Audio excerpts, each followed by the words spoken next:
It seems the story continues with the Exchange servers that haven't been patched against the proxy logon exploit. I mean, we already knew, discussed on the previous video, those first known attacks leveraging the Exchange server vulnerabilities, whereby the nation state actor Hafnia, with the deployment of China Chopper web shells. I mean, moreover, it didn't come as a surprise that these so-called human operator ransomware have taken advantage of this previously deployed web shells and to begin deploy ransomware. A trend which is actually not surprising because whenever there is some kind of this big things happening, these ransomware operators are taking advantage over it. The first in the group who took advantage of it is called they call it the DearCry Ransomware, and the later one that joined this line was Black Kingdom Ransomware.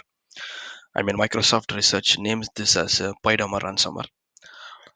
But an interesting stuff about this Black Kingdom ransomware, which was quoted by Sophos, is that this Black Kingdom ransomware, according to them, according to Sophos, is the most sophisticated payload they have seen.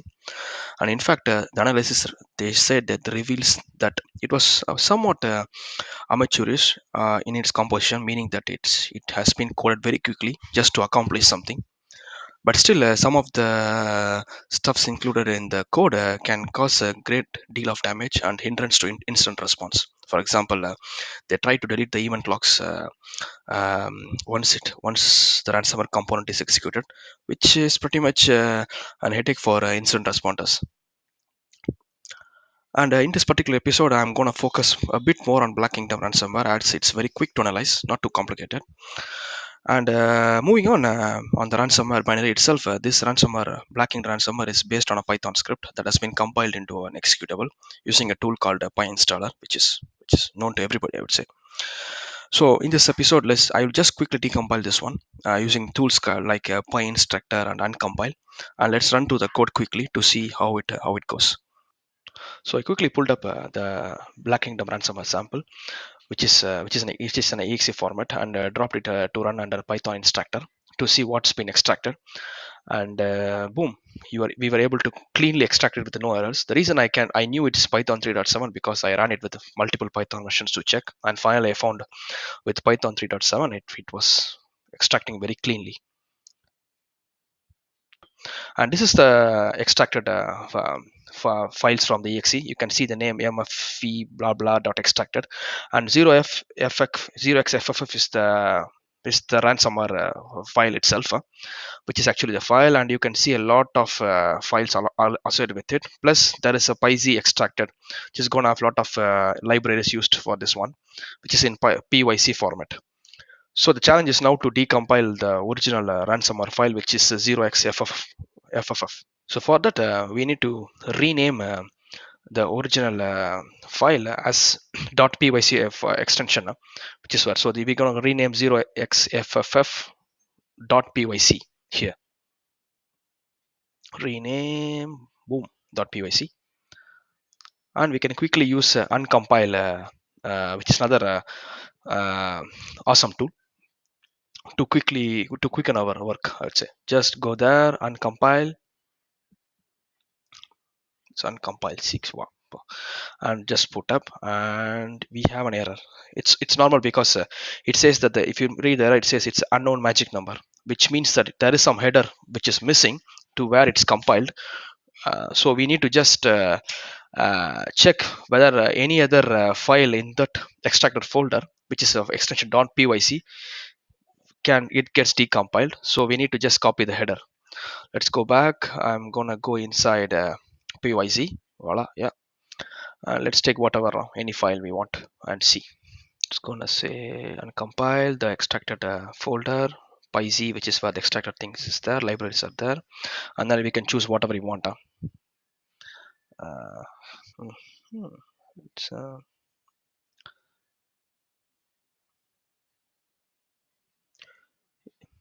yeah, here I'm choosing any random file, and when we run this file, you see still I'm getting some error here, which is normal because I try to randomly do as many files as I can, and none of the PYC files was able to decompile.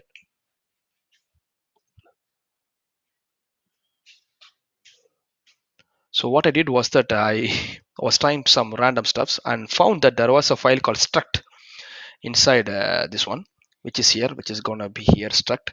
So I renamed the struct as a pyc file to see whether I am able to obtain some basic information from it.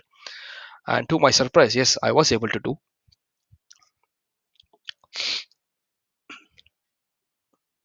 So let's go back and yeah, back and just struct.py and bingo, we are able to uncompile it, and we have all the things we require. So it's Python bytecode 3.7. We know decompile from this kind of Python, blah blah blah.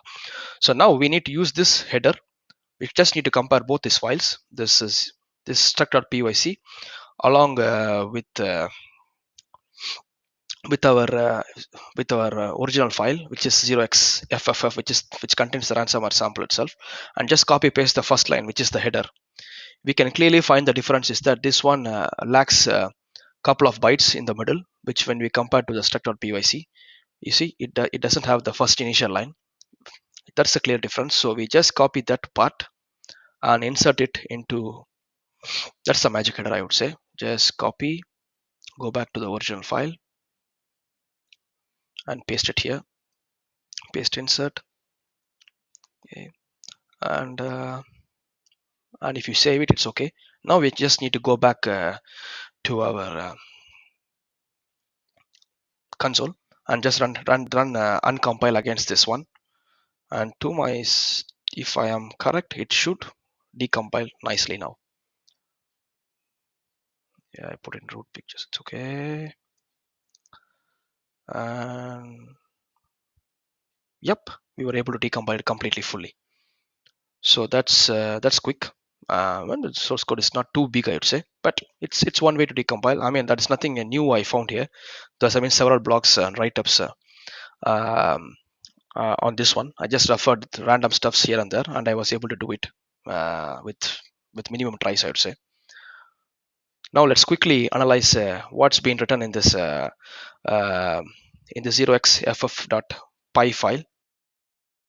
So I quickly copied the uncompiled ransomware source code just into a text editor to see what's been there. There has been some interesting import function, and one of the things which they import was this WinSys event logs. You will see why it is in later.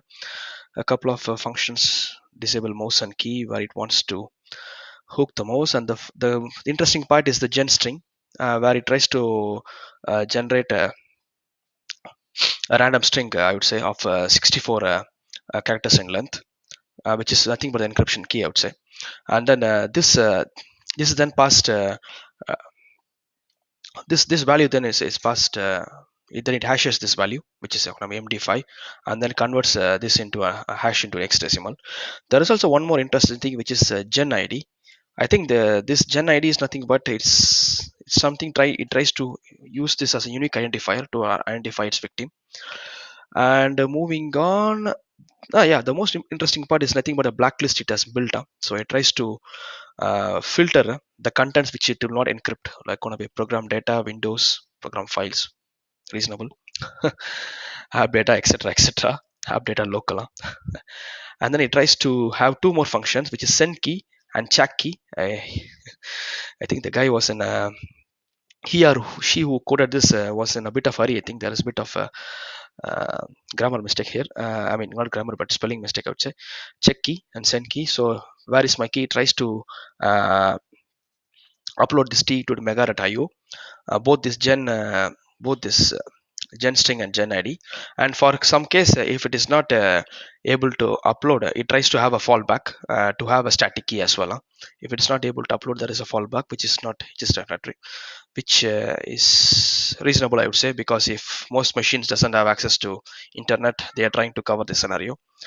And moving on, the encrypt file typically implements encryption algorithm. Change name, yeah, it wants to change the file name extension. And there is also an interesting scene, stop SQL server. I mean, it's really interested to stop the SQL server running, and it tries to terminate database and tries to encrypt it as well using this query.